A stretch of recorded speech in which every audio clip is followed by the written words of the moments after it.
Magandang Saturday morning po sa ating lahat at welcome back po sa aking YouTube channel. Kung hindi pa po kayo nakasubscribe sa akin ay mag-subscribe na po kayo. Ako po si Vanex B at welcome po sa aking mini vlog.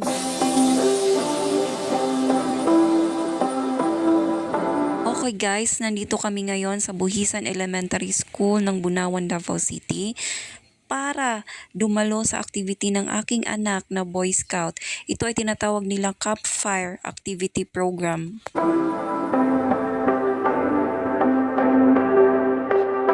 So, ang purpose talaga ng activity na ito guys ay upang i-train ang mga bata kung paano maging mabuting mamamayan, sumunod sa batas ng pagiging Boy Scout at yung pinaka-aim ng kanilang activity is yung campfire activity nila mamayang hapon.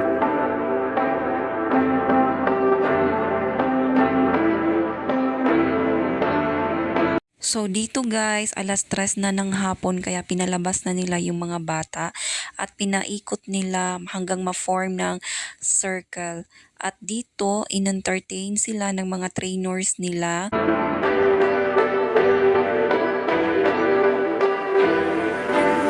Pero yung anak ko guys, gustong-gusto na talaga niyang umuwi. Nagtatantrum na nga siya dahil gusto na talaga niyang umuwi. Pero sabi ko sa kanya, konting antay na lang at matatapos din ang activity ninyo.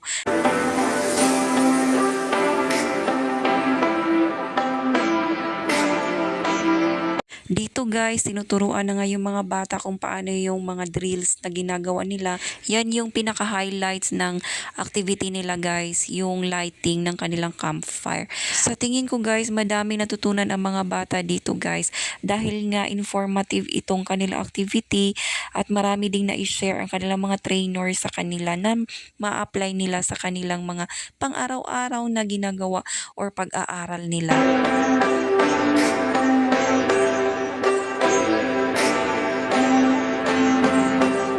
So, at last natapos na din yung activity nila at uuwi na kami.